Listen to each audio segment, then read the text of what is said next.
Agradecemos a nuestro Padre Celestial porque nos da otra vez la oportunidad de salir al aire. Mi nombre es John Lopera y me acompaña el hermano Frank de la Mota, que juntos, con la ayuda de nuestro Padre Celestial, presentaremos un programa muy importante. Pero antes de entrar de lleno a la presentación de este mensaje, vamos a invitar la presencia de nuestro Padre Celestial en nuestro medio a través de una palabra de oración. Nuestro Padre que moras en el cielo, santificado sea su nombre. En esta hora, mi querido Dios, imploramos su Santo Espíritu que esté con nosotros.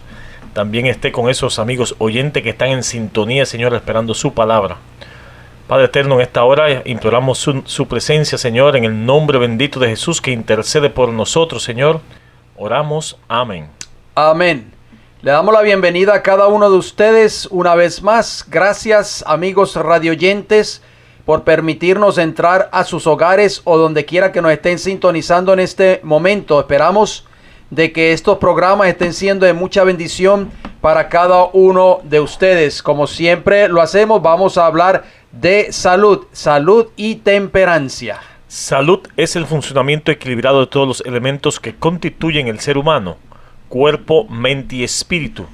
Y temperancia es el uso moderado de todo cuanto sea bueno y la abstención completa de todo cuanto sea perjudicial, sobre todo de bebidas alcohólicas, tabaco y drogas. Bien, amigos oyentes, hermano John, vamos a seguir con los peligros del consumo de carne en los minutos de salud. Parte número 2, la carne roja. Y como siempre vamos a poner la palabra de Dios por delante. Ese versículo que hemos estado leyendo durante la programación de la parte de salud en los últimos programas es Génesis capítulo 1, versículo 29, donde encontramos la dieta provista por nuestro Creador, que es 100% anticancerígena. Amén, así es. Y dice así: dijo Dios, he aquí os he dado toda planta que da semilla y que está sobre toda la tierra, y todo árbol que hay fruto y que da semilla os serán para comer. Bien, amigos radioyentes, esta información que la comenzamos a dar en el programa anterior sobre los peligros del consumo de la carne roja, en especial es sacada de la página de internet de la OMS, o sea, de la Organización Mundial de la Salud. O sea que esto es una página oficial y esta información es muy importante. Las personas que nos están escuchando pueden entrar allí y verificar si esta información es cierta o no. Esperamos que a través de este tema de hoy, que tiene como único fin el promover la salud del ser humano, exaltando las normas establecidas en la palabra de Dios, podamos tomar conciencia de una vez por todas de los peligros que conllevan a depender de una dieta de origen animal. Hermano Fran, vamos a continuar entonces con esos peligros del consumo de carne roja. Vamos a hablar del peligro número 6. La carne roja ha sido calificada o clasificada como grupo 2A, probablemente cancerígena para los seres humanos. ¿Qué significa esto? Bueno, en el caso de la carne roja, la clasificación se basa en evidencia procedente de estudios epidemiológicos que muestran una asociación positiva entre el consumo de carne roja y el desarrollo de cáncer colorectal, así como una fuerte evidencia mecanicista. Y esto es muy interesante, hermano Fran, porque esto es sacado de una página de la Organización Mundial de la Salud, que no estamos nosotros inventando esta información, que estamos compartiendo con las personas que nos están escuchando en esta hora. Número 7, la carne procesada fue clasificada como cancerígena para los humanos. Grupo 1, el consumo de tabaco y el amianto son también clasificados como cancerígenos para los humanos. ¿Quiere decir que el consumo de carne procesada es tan cancerígeno como el consumo de tabaco y el amianto? Se ha clasificado a la carne procesada en la misma categoría que las causas de cáncer, como el consumo de tabaco y el amianto, de acuerdo al CIC Grupo 1, carcinogénico para los humanos. Pero esto no quiere decir que son igualmente peligrosos. Las clasificaciones del CIIC describen la fuerza de la evidencia científica sobre un agente de ser una causa de cáncer más de evaluar el nivel de riesgo. Número 8. ¿Qué tipo de cáncer están relacionados o asociados con el consumo de carne roja? La evidencia más fuerte con el consumo de carne roja es el cáncer colorectal. También hay evidencia, amigos oyentes, de enlace con cáncer de páncreas, de cáncer también de la próstata, en este caso de los hombres. Muy interesante. Y el número 9, ¿qué tipo de cáncer está relacionado o asociado con el consumo de carne procesada? Esto también está en el mismo... La carne procesada es aquella que viene en latas o en paquetes, como las salchichas, en fin, el jamón, todo eso que venden en los supermercados, hermano Frank. Si el grupo de trabajo del CIEC concluyó que el consumo de carne procesada causa cáncer colorectal también, así como la carne roja. También se vio una asociación con el cáncer del estómago, pero la más evidencia no es concluyente, pero sí hay muchos riesgos, hermano John. Correcto. La número 10, ¿cuántos casos de cáncer anuales pueden atribuirse al consumo de carne procesada y carne roja? Noten bien, amigos radioyentes, esta cifra tan alarmante. Dice, de acuerdo con las estimaciones más recientes del proyecto sobre la carga global de enfermedad, una organización de investigación académica independiente, cerca de 34,000 muertes por cáncer al año en todo el mundo son atribuidos a dietas ricas en carne procesada. Hermano Fran, esto es una cifra bastante alta, 34,000 personas muriendo por causa de la carne procesada. El proyecto sobre la carga global de enfermedad ha estimulado que las dietas ricas en carne roja podrían ser responsables, oigan bien, amigos radioyentes, de 50,000 muertes por cáncer al año en todo el mundo. Estas cifras contrastan con el cerca de 1 millón de muertes por cáncer al año en todo el mundo atribuidos al consumo de tabaco, las 600,000 por año debido al consumo del alcohol y más de 200,000 muertes anuales vinculadas con la contaminación del aire. O sea, hermano Frank, que estas cifras de la carne roja comparadas con las otras cifras como el tabaco, como el alcohol, etcétera, son bastante altas. Y yo no sé si las personas que nos están escuchando en esta hora se dan cuenta de los peligros que conllevan el consumir carne. Ahora podemos darnos cuenta, hermano Frank, que Dios no se equivocó cuando dio esta dieta original de Génesis capítulo 1 y el versículo 29. Pero vamos a seguir abundando en cuanto a los peligros del consumo de carne roja, basado en esta información tan importante en la página oficial de la OMS, que es la Organización Mundial de la Salud. Bien, hasta aquí los minutos de salud. Esperamos que sea de mucha bendición para cada uno de ustedes, amigos oyentes. Y sin más preámbulo, hermano John, vamos a entrar a lo que es el tema para hoy. El mensaje del primer ángel, parte número 2. Recordamos a los amigos oyentes que están en sintonía que si necesitan los mensajes pasados, solo esperen la información al final del programa, que damos nuestro número y le enviamos completamente gratis los mensajes que hemos dado anteriormente. El subtítulo es "Ha llegado la hora de su juicio". ¿De qué tiene que hablar este asunto? Vamos a ver qué nos dice la palabra de Dios primeramente. Vamos a leer 2 versículos para entrar de lleno a lo que es el tema para hoy. Apocalipsis capítulo 14, versículo 6 y San Mateo capítulo 24, versículo 14.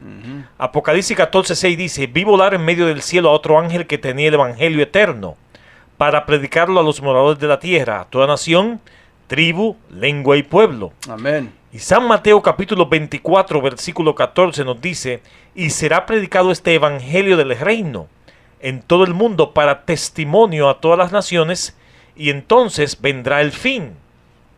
Hermano Fran, o sea que el evangelio de Mateo 24, 14 y el evangelio de Apocalipsis 14, 6 es el mismo.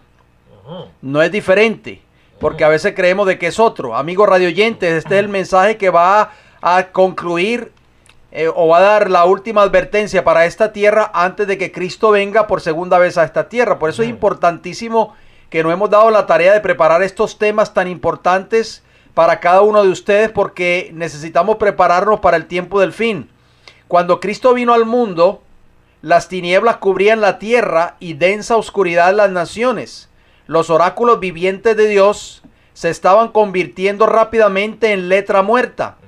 La apacible vocecita de Dios era oída solo a veces por los más piadosos adoradores, porque había sido abrumada y silenciada por los dogmas, las máximas y las tradiciones de los hombres. Esta era la triste condición, hermano Fran, cuando Cristo vino a esta tierra, porque prácticamente los dirigentes de la nación judía estaban exaltando por encima de la verdad del evangelio y por encima de la ley de Dios, habían exaltado los dogmas, las máximas y las tradiciones de los hombres. Y las largas y enredadas explicaciones de los sacerdotes convertían en misterioso, confuso e incierto lo que era más simple y sencillo. Los clamores de las sectas rivales confundían el entendimiento y sus doctrinas estaban ampliamente apartadas de la teoría correcta de la verdad. Que eso es lo que está pasando hoy en el mundo cristiano, hermano Frank. Lamentablemente las personas están confundidas, van a sus iglesias y salen confundidas. ¿Por qué? Porque muchos de estos ministros populares hoy se han apartado completamente de la verdad. Y fue en una crisis de esta clase que el verbo, la verdad, se hizo carne y habitó entre nosotros. Muy importante, el evangelio está ahora resueltamente opuesto en todos lados. O sea, el verdadero evangelio, hermano Frank, va a ser rechazado en el tiempo del fin, porque hoy por hoy el evangelio que se está predicando detrás de los púlpitos de muchas de las iglesias del cristianismo no es el evangelio eterno de Apocalipsis 14:6. Nunca fue mayor la confederación de Satanás que en este tiempo.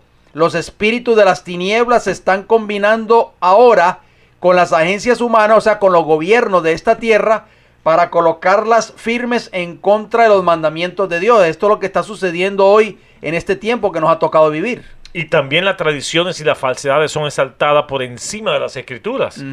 La razón y la ciencia por encima de la revelación. El talento humano por encima de las enseñanzas del Espíritu.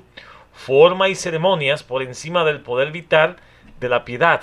Necesitamos el toque divino. ¿Qué sucede, hermano Frank, cuando un predicador llega a una iglesia y empieza a predicar estos mensajes de verdad presente? Inmediatamente es que es puesto a un lado, ¿sí o no? Es marginado. Bien sea un anciano de iglesia, sea un pastor de iglesia, o sea un simple laico. Cuando se levanta a predicar estas grandes verdades, es puesto a un lado, es marginado. Y como usted lo acaba de mencionar, el talento humano es exaltado por encima de las enseñanzas de la palabra de Dios, las verdaderas enseñanzas. Esa es la tragedia que está sucediendo dentro del pueblo de Dios en este tiempo, hermano Frank. Yo no sé si las personas que nos están escuchando están prestando atención a lo que nosotros estamos diciendo. Vamos a leer unos textos bíblicos muy interesantes, amigos radioyentes, y como siempre se lo decimos, esperamos de que ustedes anoten cada uno de estos textos para que ustedes los puedan estudiar detenidamente en sus respectivas Biblias. En el libro de Isaías, el capítulo 60, y vamos a leer los versículos del 3 hasta el 6. Dice así el Señor: y andarán las naciones a tu luz. Fíjense bien, hay una luz que va a alumbrar y que muchas personas van a andar de acuerdo a esa luz. Y los reyes al resplandor de tu nacimiento. Alza tus ojos alrededor y mira, dice el versículo 4 de Isaías 60. Todos estos se han juntado, vinieron a ti, tus hijos vendrán de lejos y tus hijas serán llevadas en brazos. Entonces, dice el versículo 5 de Isaías 60, verás y resplandecerás, se maravillará y ensanchará tu corazón, porque se haya vuelto a ti la multitud del mar y las riquezas de las naciones hayan venido a ti. Multitud de camellos te cubrirá, dromedarios de Madián y de Efa. Vendrán todos los de Sabá, traerán oro e incienso y publicarán alabanzas de Jehová. Hermano Fran, hacemos una pregunta. ¿Cuál es la luz que habla el profeta Isaías que resplandecerá en toda la tierra, de acuerdo a estos textos que acabamos de citar de Isaías capítulo 60, versículos del 3 al 6? Porque esto es una profecía que tiene que ver para el tiempo del fin. Hablando de luz, segunda de Corintios capítulo 4, versículo 4 nos dice: en los cuales el Dios de este siglo cegó el entendimiento de los incrédulos, para que no se resplandezca la luz del evangelio de la gloria de Cristo, el cual es la imagen de Dios. E Isaías capítulo 60, versículo 1 y 2 también nos dice: levántate y resplandece, porque ha venido tu luz. ¿Ha venido qué? Tu luz, y la gloria de Jehová ha nacido sobre ti, porque aquí que tinieblas cubrirán la tierra y oscuridad las naciones, mas sobre ti amanecerá Jehová y sobre ti será vista su gloria. O sea, la palabra de Dios es clara, hermano Fran. La Biblia nos dice claramente de que esa luz que habla el profeta Isaías, que ha de venir y que va a alumbrar a toda la nación en el tiempo del fin, va a ser la luz del evangelio. Y estamos hablando de un evangelio eterno registrado en Apocalipsis capítulo 14 y el versículo 6. Pero no todos, hermano Fran, van a aceptar esa luz. La gran mayoría, tristemente, va a rechazar esa luz. ¿Por qué? Porque el evangelio verdadero, como mencionamos en los programas anteriores, hermano Fran, usted recordará, el verdadero evangelio nos da la victoria sobre el pecado. ¿Estamos de acuerdo? Amén. El verdadero evangelio, amigos radioyentes, el evangelio de Apocalipsis 14:6 y de Mateo capítulo 24 y el versículo 14, nos ayuda a liberarnos completamente del pecado. Pero tristemente, las personas hoy no quieren ser liberadas del pecado. Quieren seguir viviendo en pecado. Muchos cristianos hoy, hermano Frank, quieren seguir sirviéndole a Dios y a la misma vez al mundo o al pecado. Y es por eso que cuando este evangelio les es presentado, lo van a rechazar en el tiempo del fin. Segunda de Timoteo capítulo 1 y versículo 10 nos dice, pero que ahora ha sido manifestada por la aparición de nuestro Salvador Jesucristo, el cual quitó la muerte y sacó a luz la vida y la inmortalidad por el evangelio. Ahí está la luz que habla el profeta Isaías en Isaías 60 y en Isaías 60 del 3 al 6 y en Isaías 60, 1 y 2. O sea que el verdadero evangelio que será predicado unido al mensaje del ángel es aquel que se llevará a vivir una vida nueva, una vida que te va a resucitará del pecado, hermano John. Correcto. En Efesios capítulo 2, amigos radioyentes, y el versículo 1, abundando más en cuanto a esto que estamos nosotros diciendo. ¿Por qué? Porque el Señor va a alumbrar con el evangelio a toda la tierra. Dice el libro de Efesios capítulo 2, versículo 1, y Él, o sea Dios, os dio vida a vosotros cuando estabais muertos en vuestros delitos y pecados. ¿Por medio de qué Dios nos dio vida, amigos radioyentes? Por medio del evangelio. Ya lo acabamos de leer en 2 de Timoteo 1:10. Decía el apóstol Pablo, usted lo acaba de citar, hermano Frank, que sacó a luz la vida y la inmortalidad por el evangelio. Así que debemos de sentirnos agradecidos al Señor, porque este evangelio que habla Apocalipsis 14:6 nos va a dar la vida eterna, nos va a rescatar de una vida de pecado, nos va a dar la victoria sobre nuestros pecados. Apocalipsis capítulo 14, versículo 7, hermano John, nos prosigue con lo que fue el subtítulo, que la hora de su juicio ha llegado, diciendo a gran voz, o sea que este mensaje tiene que darse de tal manera que todo el mundo lo escuche. Temed a Dios y dadle gloria, porque la hora de su juicio ha llegado, y adorad a aquel que hizo el cielo y la tierra, el mar y las fuentes de las aguas. Dice que a gran voz, o sea, este evangelio, hermano Fran, que habla, esto es muy interesante. Yo no sé si las personas que nos están escuchando en estos momentos están captando el mensaje para esta hora tan importante. Por eso dijimos al principio, este mensaje es muy importante. ¿Por qué, hermano Fran? Porque este mensaje del evangelio eterno tiene que ver también con la hora de que el juicio ha llegado. O sea, que viene un juicio y muchas personas no se han dado cuenta de eso. Yo hago una pregunta, hermano Fran. Este mensaje, como usted lo acaba de mencionar, tiene que darse en todo el mundo. O sea, todo el mundo lo tiene que escuchar. Y hacemos una pregunta. Amigo radioyente, ¿cuándo fue la última vez que usted escuchó de labios del pastor de su iglesia a la cual usted asiste un mensaje que tiene que ver con que la hora del juicio ha llegado? Hermano Frank, hacemos esa pregunta, ¿verdad?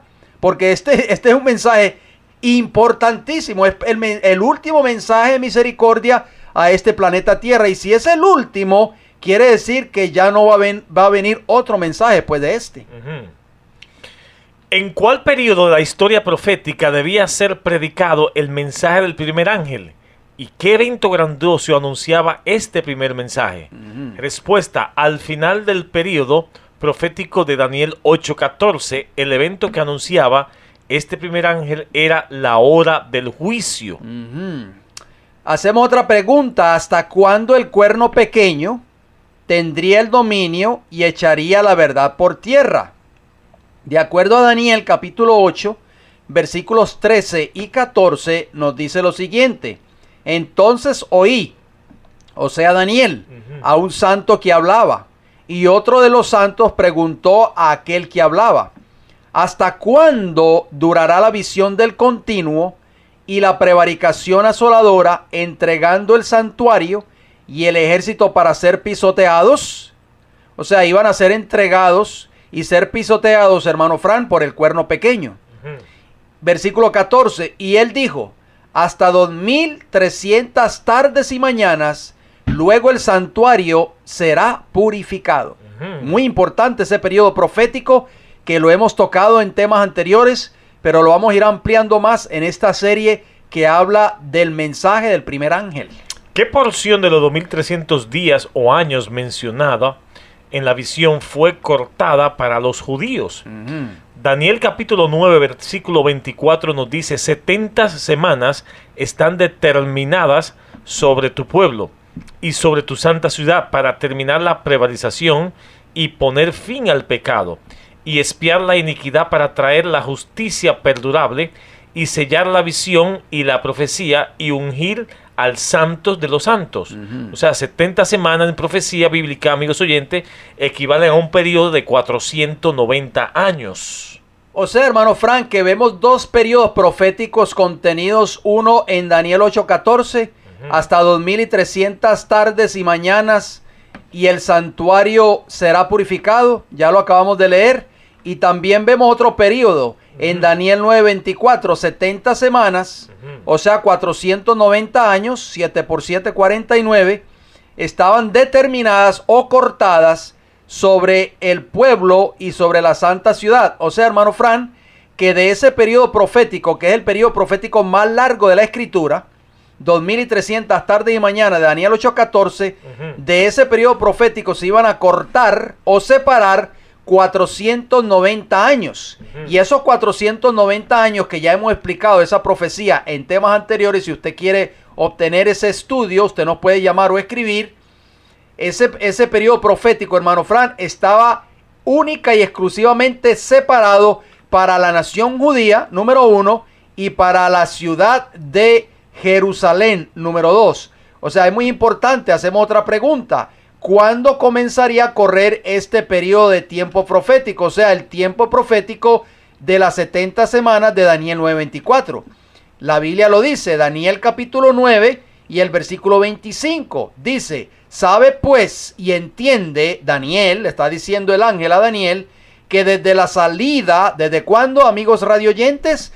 Desde la salida de la orden para restaurar y edificar a Jerusalén, este es el punto de partida de este periodo profético, hasta el Mesías príncipe, que es Cristo Jesús, habrá 7 semanas, o sea 49 años, y 62 semanas, o sea 434 años. Se volverá a edificar la plaza y el muro en tiempos angustiosos. Vamos a hablar un poquito acerca del primer periodo profético que aparece allí en ese versículo Daniel 9:25. 7 semanas, amigos radioyentes.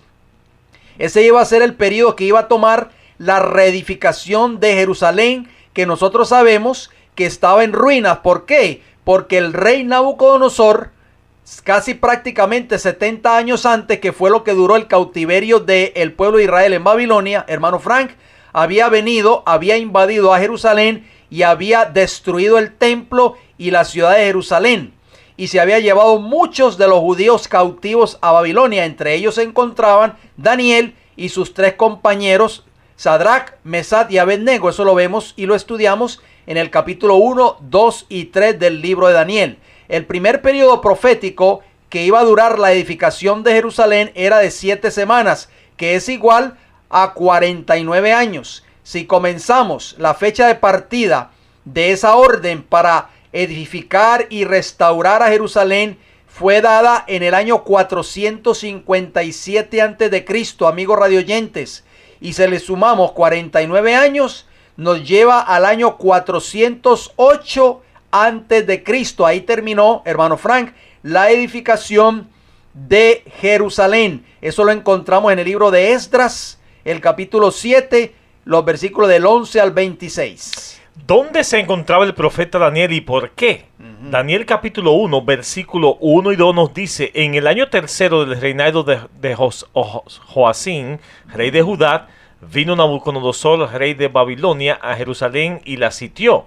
Y el Señor entregó en sus manos a Joacín, rey de Judá, y parte de los utensilios de la casa de Dios, y los trajo a tierra de Sinar, a la casa de su Dios, y lo colocó los utensilios en la casa del tesoro de su Dios. O sea que podemos darnos cuenta del por qué Daniel estaba en Babilonia. Ya podemos darnos cuenta, amigos radio oyentes, están en las bases, que podemos darnos cuenta del por qué el pueblo de Israel fue a parar a ese país ateo o idólatra que era Babilonia.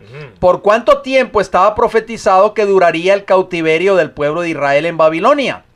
Bien, vamos a citar la Biblia una vez más. Daniel capítulo 9, versículo 1 y 2 nos dice: en el año primero de Darío, hijo de Asuero, de la nación de los Medos, que vino a ser rey sobre el reino de los caldeos, o sea, sobre los babilónicos, en el año primero de su reinado, yo, Daniel, miré atentamente en los libros el número de los años de que habló Jehová al profeta Jeremías, que habían de cumplirse las desolaciones de Jerusalén en 70 años. Y Jeremías capítulo 25, versículo 11 nos dice: toda esta tierra será puesta en ruinas y en espanto, y servirán estas naciones al rey de Babilonia 70 años. O sea, la Biblia es clara, hermano Fran. 70 años iban a estar los israelitas cautivos en Babilonia. ¿Cuándo aparecería el Mesías príncipe y qué evento lo coronaría? Amigos radioyentes, vamos a hablar de ese segundo periodo profético contenido en Daniel 9:25. O sea, las 62 semanas. Vamos a ver qué nos dice la palabra del Señor. Daniel capítulo 9 y el versículo 25 nos dice: hasta el Mesías príncipe habrá 7 semanas y 62 semanas. Se volverá a edificar la plaza y el muro en tiempos angustiosos. Fíjese bien que ahí habla del Mesías. Amigos radioyentes, la palabra Mesías en hebreo es Mashiach y significa ungido, Mesías o ungir, de acuerdo a la concordancia hebrea de Strong's o el diccionario hebreo de Strong's 4899, página 81. Hermano Fran, vamos a hablar del segundo periodo profético entonces. 62 semanas que equivalen a 434 años, que viene del año 408 a.C. Que ahí fue donde se terminó la edificación de Jerusalén. Si partimos de allí del 408 a.C. y sumamos 434 años, ¿a dónde nos llevarían, hermano Frank? Al año 27 después de Cristo. Eso lo encontramos en Números capítulo 14, versículo 34 y en Ezequiel 4, 6. Hablando de un día por año, lo que significa un día en profecía, un día por año. ¿Qué sucedió, amigos radioyentes, en el año 27 después de Cristo, al final de esas 62 semanas, donde dice Daniel 9:25 que iba a aparecer el Mesías príncipe? Ya vimos que el Mesías en hebreo es el ungido. Muy importante, hermano Fran, porque esto nos lleva hasta la aparición de la venida de Cristo por primera vez a esta tierra. O sea, estaba profetizado por el profeta Daniel. Leemos Mateo capítulo 3, versículos 13, 16 y 17. Noten lo que dice el Señor. Entonces Jesús vino de Galilea a Juan al Jordán para ser bautizado por él. Y Jesús, después que fue bautizado, subió luego del agua. Y he aquí los cielos le fueron abiertos y vio al Espíritu de Dios. ¿A quién vio, hermano Frank? Al Espíritu de Dios. Al Espíritu Santo, en otras palabras, que descendía como paloma y venía sobre él, o sea, sobre Cristo. Versículo 17 de Mateo 3 nos dice: y hubo una voz de los cielos que decía: este es mi Hijo amado, en quien tengo complacencia, hermano Fran. O sea que Cristo Jesús fue ungido por el Espíritu Santo en ocasión de su bautismo al final del periodo profético de las 62 semanas o 434 años que se cumplió en el año 27 después de Cristo. Y también Hechos capítulo 10, versículo 38 nos dice, como Dios ungió con el Espíritu Santo y con poder a Jesús de Nazaret, y como éste anduvo haciendo bienes y sanando a todos los oprimidos por el diablo, porque Dios estaba con él. O sea que Cristo el ungido fue ungido por el Espíritu Santo, tal como fue profetizado por el profeta Daniel en capítulo 9 y el versículo 25 de su libro al final de las 62 semanas o 434 años, o sea, del año 27 de la época después de Cristo, hermano yo. Muy importante, amigo radio oyente, esto fue cumpliéndose paso a paso en el periodo profético o en el marco profético de Apocalipsis 14:6, hermano Fran, y 14:7.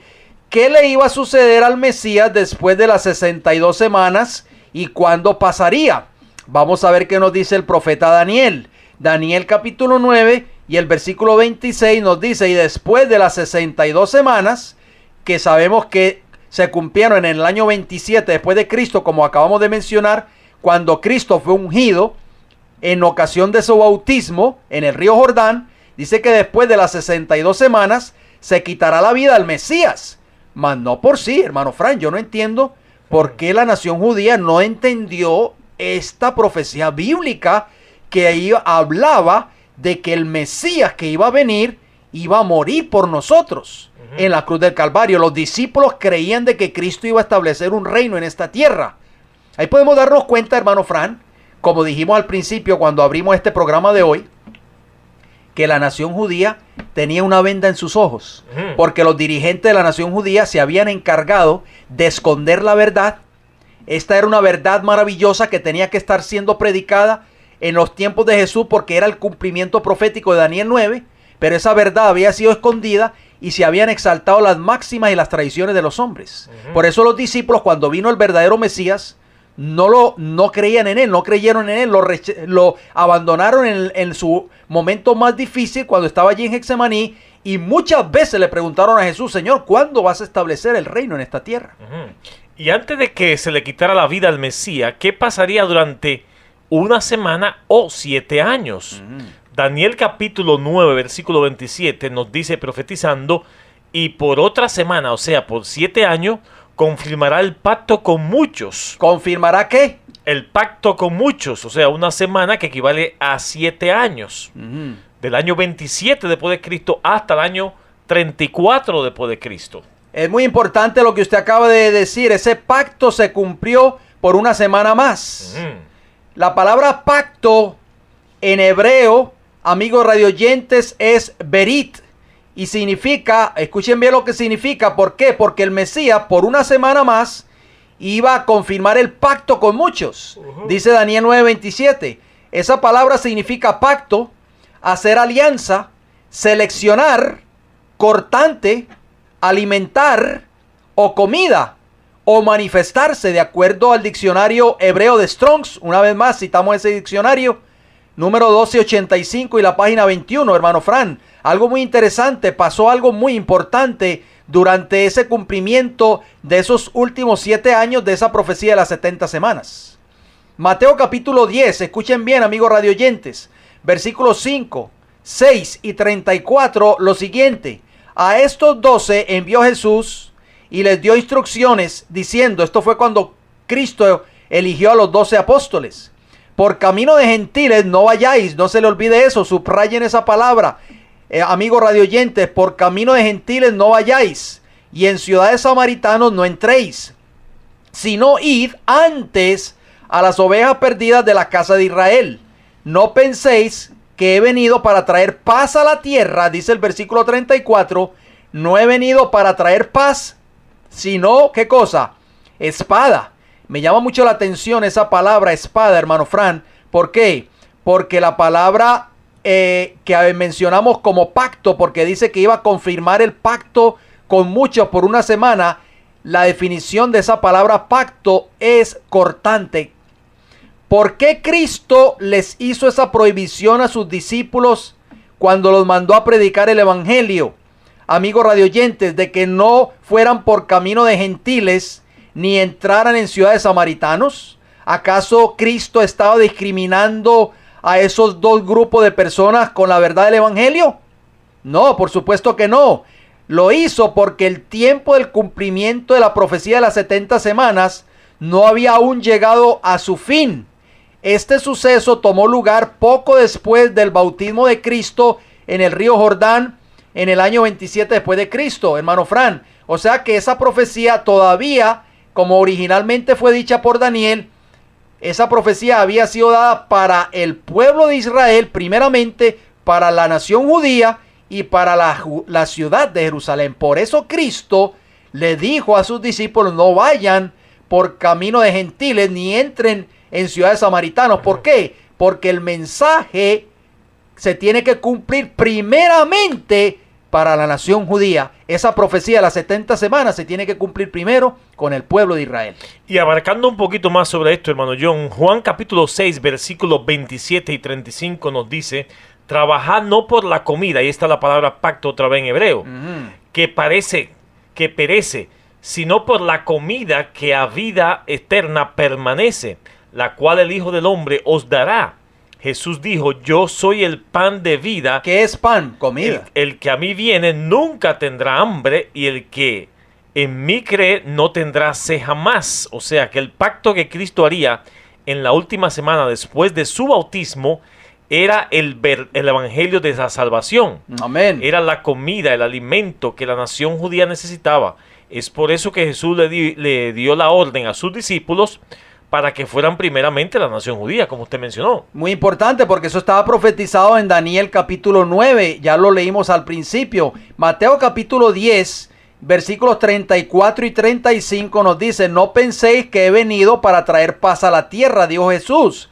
No he venido para traer paz, sino espada, una espada corta, hermano Fran. Lo mismo que el mismo significado de la palabra pacto, cortante, decía él los significados que acabamos de mencionar. Porque he venido para poner en disensión al hombre contra su padre, a la hija contra su madre y a la nuera contra su suegra. El evangelio de Cristo también sería un mensaje que iba a cortar. Por eso dice la Biblia que por una semana iba a tener el pacto con muchos. ¿Qué sucedería la mitad de la semana después que el Mesías fuese bautizado? Según Daniel capítulo 9, versículo 27 nos dice: a la mitad de la semana hará cesar el sacrificio y la ofrenda. O sea, que los 3 años y medio de su bautismo, Cristo sería crucificado, hermano John. Muy importante. Vamos a hablar de la mitad de la semana. ¿Por qué? Porque dice que a la mitad de la semana. ¿Cuánto es la mitad de 7, amigos radioyentes? 3 años y medio, por supuesto. Si partimos del año 27, cuando Cristo fue bautizado, y corremos 3 años y medio después, nos llevan al año 31 después de Cristo. ¿Qué sucedió en el año 31 después de Cristo, amigos radioyentes, o a la mitad de la semana de esos últimos 7 años? La Biblia lo dice, Mateo capítulo 27 y el versículo 46. Noten lo que sucedió. Cerca de la hora novena, o sea, a las 3 de la tarde, Jesús clamó a gran voz diciendo: Elí, Elí, lama sabactani. Esto es: Dios mío, ¿por qué me has desamparado? Hermano Fran, o sea que Cristo en la cruz del Calvario, cerca de las 3 de la tarde, clamó estas palabras. Y San Mateo capítulo 27, versículo 50 nos dice: mas Jesús, haciendo otra vez clamado en gran voz, entregó el Espíritu. O sea que Cristo, hermano Fran, tal y como estaba profetizado por Daniel capítulo 9, versículo 27, a la mitad de la semana, o sea, 3 años y medio después de su bautismo en el año 27, Cristo muere por cada uno de nosotros en la cruz del Calvario el día 14 de ese primer mes del calendario hebreo, Aviv o Nisan, a las 3 de la tarde, a la mitad de la semana, o sea, en el año 31. Es muy interesante, algo sucedió, amigos radioyentes, después de que Cristo clamó a gran voz y murió por nosotros en la cruz del Calvario y entregó su espíritu, como decía Mateo 27:50. Citamos ahora Mateo 27:51, nos dice: y he aquí, el velo del templo se rasgó en 2, de arriba abajo, y la tierra tembló, y las rocas se partieron. ¿Qué significaba esto, amigos radioyentes? Esto significaba o indicaba que con la muerte de Cristo todos los sacrificios de animales llegaban a su conclusión, o sea, llegaban a su fin, y al igual que el sacerdocio terrenal. O sea, hermano Frank, que ya nosotros no necesitamos sacrificar a un cordero para obtener el perdón del pecado. ¿Por qué? Porque el Cordero de Dios que quita el pecado del mundo ya estaba muriendo por nosotros en la cruz del Calvario. Por eso se rasgó en dos ese velo del templo de arriba a abajo. Y tampoco, amigos radioyentes, nosotros no necesitamos la mediación de un sacerdote terrenal para obtener el perdón de nuestros pecados. ¿Por qué? Porque el verdadero Cordero, que es Cristo Jesús, ya es nuestro gran sumo sacerdote en el cielo, hermano Fran. De acuerdo a Hebreos capítulo 8, versículo 1 y 2. Por eso es que nosotros ya no tenemos que ir ante un sacerdote terrenal y confesarle nuestros pecados. ¿Cuándo terminará el periodo de las 70? ¿O terminaría? Terminaría el periodo de las 70 semanas o 490 años dado a los judíos. Pasó otro asunto interesante en el mismo periodo, hermano John, del que mencionamos.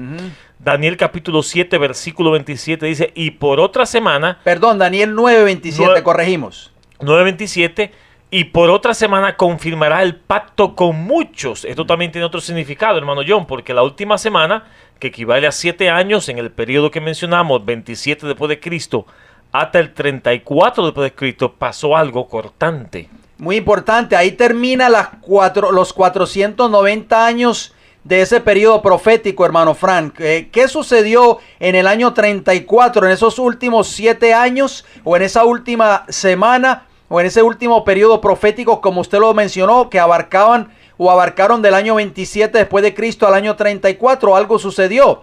Vamos a ver qué sucedió, amigos radioyentes. Citamos Hechos de los Apóstoles, capítulo 7, versículos del 58 al 60, que nos dice: y echándole fuera de la ciudad, o sea, a Esteban, le apedrearon. ¿Por qué apedrearon a Esteban? ¿Ustedes se han hecho alguna vez esa pregunta? Porque Esteban acababa de hablarle al Sanedrín judaico. Usted puede leerlo todo en el capítulo 7 del libro de los Hechos de los Apóstoles. Les había hablado acerca del Evangelio, hermano Frank, y acerca del verdadero Mesías, que era Cristo Jesús. Y estos hombres airados y los testigos que habían allí, dice que pusieron su ropa a los pies de un joven que se llamaba Saulo, que nosotros sabemos que llegó después, posteriormente, a ser el apóstol Pablo. Versículo 59 de Hechos 7, y apedreaban a Esteban mientras él invocaba y decía: Señor Jesús, recibe mi espíritu. Y puesto de rodillas, clamó a gran voz: Señor, no les tomes en cuenta este pecado. Y habiendo dicho esto, durmió.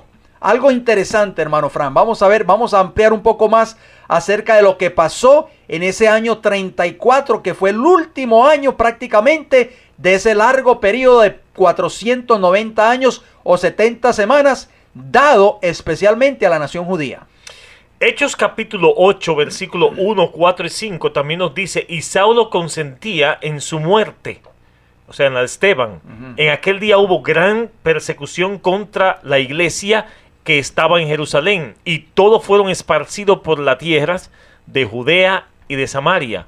Pero los que fueron esparcidos iban por todas partes anunciando el evangelio.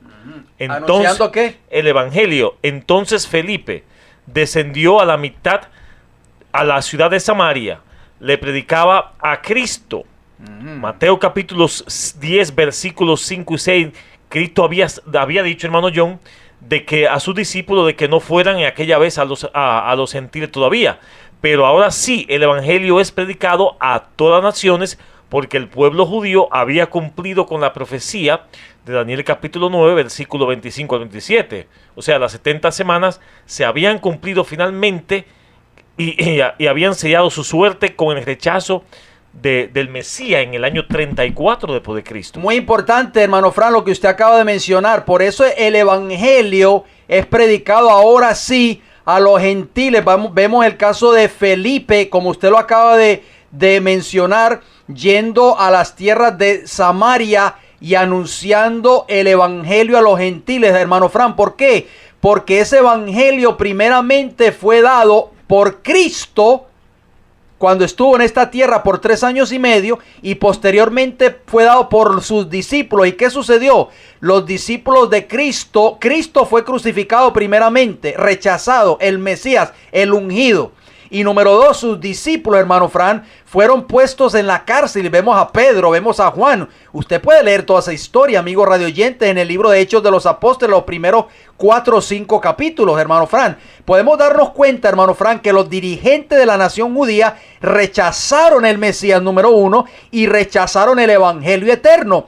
Por eso sellaron su suerte al rechazar al Mesías y a rechazar al Hijo de Dios y a rechazar el evangelio. Por eso la nación judía dejó de ser el pueblo de Dios en el año 34 después de Cristo, y por eso este mensaje del evangelio eterno ya es llevado a toda nación, tribu, lengua y pueblo. Esto es importante este punto, hermano John, porque hoy en día muchos cristianos todavía siguen viendo a la nación judía como el pueblo de Dios.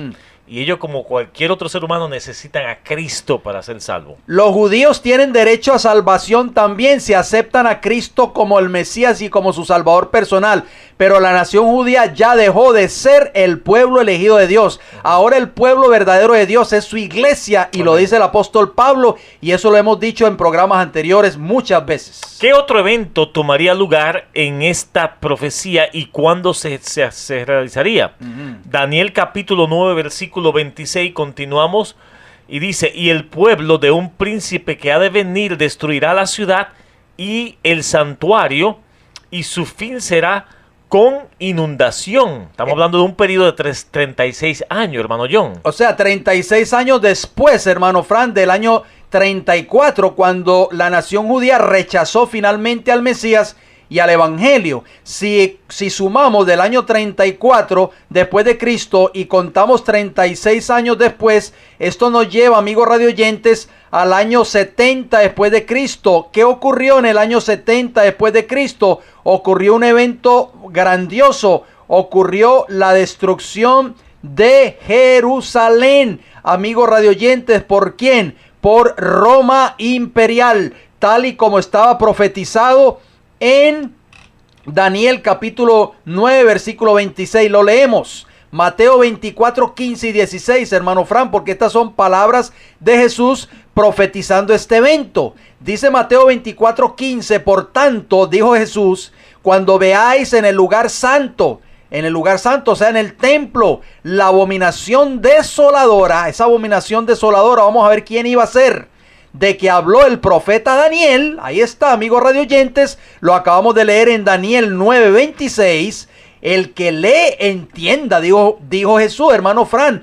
Los discípulos de Cristo no entendían estas palabras que Cristo estaba pronunciando en Mateo 24, 15, porque sus mentes estaban embotadas. Los líderes de la nación judía se habían encargado de predicar otro mensaje, habían exaltado las máximas, las tradiciones de los hombres. Esta verdad presente, hermano Fran, ya no se oía en los púlpitos de las iglesias judaicas en los tiempos de Cristo. Y eso es lo que está sucediendo hoy, hermano Fran. Estos mensajes que nosotros estamos presentando hoy no se escuchan detrás de los púlpitos de las iglesias hoy.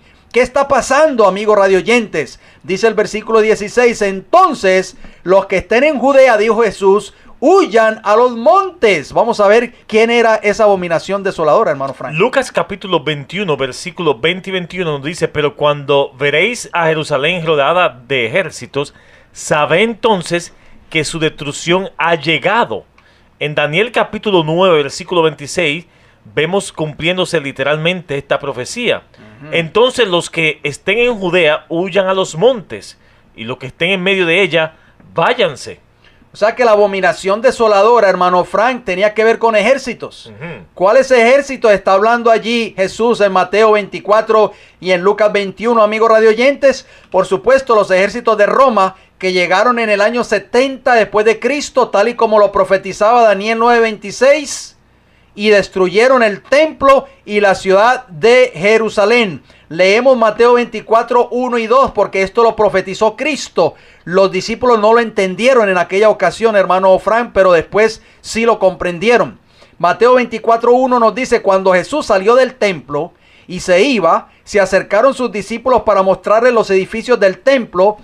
Y dice el versículo 2, respondiendo él, o sea Jesús, les dijo, ¿veis todo esto? De cierto os digo que no quedará aquí piedra sobre piedra que no sea derribada. Y San Mateo capítulo 23, versículo 37 y 38, leemos también algo bien triste, hermano John. Cuando Jesús dice, Jerusalén, Jerusalén, que matas a los profetas y apedrea a los que te son enviados. ¿Cuántas veces quise juntar a tus hijos como la gallina junta a sus polluelos debajo de las alas y no quisiste? He aquí vuestra casa os es dejada desierta. Esto fue la razón por la cual la nación judía, hermano John, selló su destino eterno. No estaba la presencia de Dios ya en ello más. Correcto, muy importante, porque Daniel lo dijo, hermano Fran, que iba a venir un príncipe, iba a destruir la ciudad y el santuario. Y esto fue exactamente lo que sucedió. Por eso las palabras de Cristo, amigos radioyentes, registradas en Mateo 24, 1 y 2, se cumplieron al pie de la letra en el año 70. No quedó piedra sobre piedra. Todo fue derribado y todo fue destruido, hermano Fran.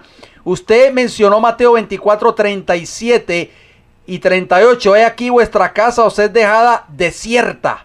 La palabra en griego para desierta es eremos. Y significa solitario, desolar o desierto, de acuerdo al diccionario griego de Strong's 2048 y la página 34. Hermano Fran, ¿qué quiere decir eso? Hay un texto en la Biblia, en el Antiguo Testamento, que nos dice, Malaquías 1:4, escuchen cómo dice, cuando Edom dijere, nos hemos empobrecido, pero volveremos a edificar lo arruinado, así ha dicho Jehová de los ejércitos, ellos edificarán y yo destruiré.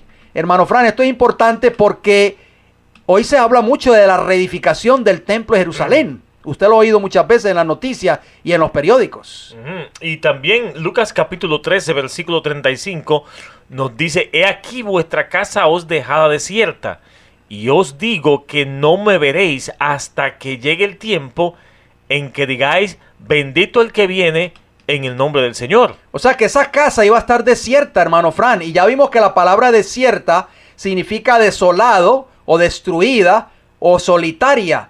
¿Qué quiere decir la Biblia, amigos radioyentes, con esto? Porque ahora mismo, si ustedes no lo sabían, donde era el antiguo templo de Jerusalén, hay una mezquita musulmana llamada la Cúpula de la Roca o el Domo de la Roca, que es un monumento islámico situado en Jerusalén, en el centro del monte del templo. Los musulmanes creen que la roca que se encuentra en el centro de esa cúpula es el punto desde la cual Mahoma supuestamente ascendió a los cielos para reunirse con Dios, acompañado por el ángel Gabriel. Eso es lo que creen los musulmanes, por supuesto, pero podemos abundar un poco más en cuanto a esa mezquita musulmana llamada la Cúpula de la Roca, hermano Frank. Los judíos afirman que es el lugar donde Abraham estuvo a punto de sacrificar a su hijo. Fue donde Abraham estuvo. A su hijo Isaac por orden de Jehová. Donde Jacob vio la escalera del cielo también, según los relatos de Génesis. El Islam recoge también la tradición del sacrificio de Abraham, aunque en la versión islámica el hijo no era Isaac, sino el primogénito Ismael. Otras traducciones judías dicen que es el punto donde se puso la primera piedra para construir el mundo. Allí fue erigido el santo santuario, la parte más sagrada del templo de Jerusalén, según la enciclopedia Wikipedia, ¿no? Muy importante, hermano Fran, porque esto tiene que ver con un cumplimiento profético para el tiempo del fin. ¿Por qué? Porque hay muchos ministros populares hoy, entre ellos los ministros evangélicos o pentecostales, están enseñando de que durante el periodo de la gran tribulación, supuestamente, que sabemos de que eso no es bíblico, va a venir el anticristo y va a impedir la reconstrucción del templo de Jerusalén. Es muy importante lo que nosotros estamos diciendo, amigos radioyentes, porque Cristo dijo que esa casa iba a quedar desolada y desierta hasta que viniera el día que dijeran, bendito el que viene en el nombre del Señor. Hermano Fran, de esto quizás vamos a ampliar en el programa posterior, porque se están haciendo muchas gestiones hoy mismo para la reconstrucción del templo de Jerusalén. Y esto va a causar un revuelco muy grande, porque ahora precisamente donde estaba el templo de Jerusalén está esa mezquita musulmana llamada la Cúpula de la Roca. Después de que se cumplieron las 70 semanas dadas a los judíos, ¿cuánto tiempo restaba de la profecía bíblica y qué evento marcaría esa fecha, amigos radioyentes? Si sumamos del año 34 después de Cristo, 1810 años más, nos llevan al año 1844, donde el santuario sería purificado. Leemos una vez más Daniel 8:14 y nos dice, él dijo, hasta 2300 tardes y mañanas, luego el santuario sería purificado. Hermano Frank, ¿de qué santuario estaba hablando Daniel 8:14? Bueno, si vamos a Hebreos capítulo 8, versículo 1 y 2, nos dice, ahora bien, el punto principal de lo que venimos diciendo es que tenemos tal sumo sacerdote, el cual se sentó a la diestra del trono de la majestad de los cielos, ministro del santuario y de aquel verdadero tabernáculo que levantó el Señor y no el hombre. O sea que la purificación del santuario incluye una obra también de juicio, hermano John. Muy importante, ahí donde está el verdadero sumo sacerdote, hermano Frank. Por eso Satanás quiere que nosotros quitemos la vista del verdadero santuario y la pongamos en los hombres aquí en esta tierra. La fecha histórica del cumplimiento final de la profecía de las 2300 tardes y mañanas de Daniel 8:14 dio inicio a un gran despertar religioso en Norteamérica, que eso lo vamos a ampliar en nuestro próximo programa. Pero vamos a citar Apocalipsis 10, versículo 1 y 2, que nos dice, vi descender del cielo a otro ángel fuerte, envuelto en una nube, con el arco iris sobre su cabeza, y su rostro era como el sol. Ese ángel es Cristo Jesús, amigos radioyentes. Usted puede ver las características de este ángel allí en Apocalipsis capítulo 1. Y sus pies como columnas de fuego. Tenía en su mano un librito abierto. ¿Cuál librito era ese? El libro de Daniel, por supuesto, de acuerdo a Daniel 12. Y puso su pie derecho sobre el mar y el izquierdo sobre la tierra. Hermano Frank, al final de Daniel 8:14 comenzaría en Norteamérica un movimiento profético que daría un último llamado de misericordia al mundo por medio del mensaje de los tres ángeles contenido en Apocalipsis 14. Pero vamos a ampliar más de esto en nuestro próximo programa. Hacemos un llamado final para las personas que nos están escuchando en esta hora. Apocalipsis capítulo 3, versículo 20 nos dice, he aquí yo estoy a la puerta y llamo. Si alguno oye mi voz y abre la puerta, entraré a él y cenaré con él y él conmigo. Amigos radioyentes, el tiempo del fin está cerca. La profecía de Daniel capítulo 9 se cumplió al pie de la letra y la profecía de Daniel 8:14 se ha cumplido ante nuestros ojos. Cristo Jesús viene pronto y nosotros necesitamos prepararnos. El mensaje de los tres ángeles es el mensaje de preparación para un mundo impenitente. Si usted tiene alguna pregunta en cuanto a este programa u otros programas que hayamos presentado, escríbanos. El Heraldo del Evangelio Eterno, P.O. Box 1333, la ciudad se llama Riverview, Florida, y el área postal 33569. O si prefiere llamarnos, ¿a qué números? 484-6418, 410-2745, ambos con el código de área 813. Amigos radioyentes, nos resta decirles gracias por su atención, gracias por su fiel sintonía. Si Dios nos da la vida, nos veremos pues en nuestro próximo programa.